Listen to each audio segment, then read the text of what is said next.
فیصل علی خان کا کہنا تھا کہ دہشت گردی سے متاثرہ پاکستانی علاقوں کی آبادی کی بڑی تعداد یہ سوچ رکھتی ہے کہ پاکستان کو دی جانے والی امداد کی وجہ ان علاقوں کے عوام ہیں اور ان کو اس سے کوئی براہ راست فائدہ نظر نہیں آتا، سوائے اس کے کہ انہیں چند اشیاء ضرورت دے دی گئی ہیں۔ قبائلی علاقوں میں رقم خرچ کی جا رہی ہے مگر شاید اس کی زیادہ تشہیر نہیں کی جا رہی اور وہ نظر نہیں آ رہی۔ کروڑوں ڈالر خرچ کر کے سڑکیں بنائی جا رہی ہیں مگر کیا اس سے اچھا تاثر حاصل کیا جا سکا ہے؟ میرا خیال ہے کہ عام آبادی تک پیغام نہیں پہنچایا جا رہا۔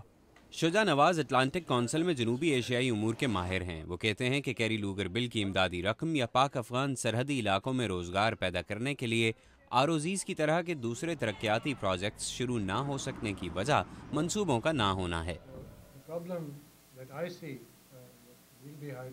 مجھے جو مسئلہ نظر آتا ہے جو آگے چل کر زیادہ واضح ہوگا وہ یہ ہے کہ اس سلسلے میں ضروری تیاری نہیں کی گئی، جو پاکستان کی ذمہ داری ہے نہ کہ امداد دینے والوں کی۔ جب تک پاکستان مؤثر طریقے سے رقم استعمال کرنے کے لیے تیار نہ ہو، امداد دینے والے رقم فراہم نہیں کریں گے۔ اعلان کی گئی رقوم کی فراہمی میں تاخیر کا عام آبادی پر کیا اثر ہوتا ہے، اس حوالے سے وائس آف امریکہ کی طرف سے پوچھے گئے ایک سوال پر فیصل علی خان نے کہا، As far as the money is concerned, it is same, which is pledged. I think,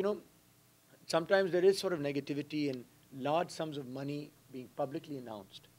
جہاں تک امداد وعدہ کیے جانے کا تعلق ہے، میرا خیال ہے کہ کبھی کبھار عوام میں امدادی رقوم کا اعلان کیے جانے سے منفی اثرات پیدا ہوتے ہیں، کیونکہ لوگ یہ سمجھتے ہیں کہ یہ رقم فوراً مل جائے گی، کیونکہ وہ نہیں جانتے کہ فنڈز کی منتقلی کا سلسلہ کتنا پیچیدہ ہے۔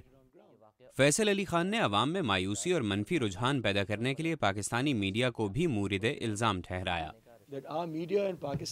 پاکستانی میڈیا نے ان مسائل کو سامنے لانے کے حوالے سے کافی منفی کردار ادا کیا ہے، کیونکہ وہ مثبت پہلوؤں پر بات نہیں کرتے، حتیٰ کہ جب ہم امدادی کام کر رہے تھے اس دوران یہ بتانے کی بجائے کہ یہاں ایک اچھا کام ہو رہا ہے اور یہاں مقامی لوگ یہ اچھا کام کر رہے ہیں، انہوں نے صرف اس بات پر فوکس کیا کہ جہاں ایک دو ایسے واقعات ہوئے کہ پولیس آئی اور اس نے مہاجرین کو ڈنڈے مارے اور اگلے دن تمام کیمرے یہی دکھا رہے تھے۔ فیصل علی خان کا کہنا تھا کہ قبائلی علاقوں میں تعلیم کے حصول کے لیے سوچ تبدیل ہو چکی ہے اور اب بیشتر خاندان نہ صرف لڑکوں بلکہ لڑکیوں کی تعلیم کے بھی حق میں ہیں، کیونکہ وہ یہ جان چکے ہیں کہ ان کی ترقی اور خوشحالی اسی سے وابستہ ہے۔ محمد عاطف، اردو VOA، واشنگٹن۔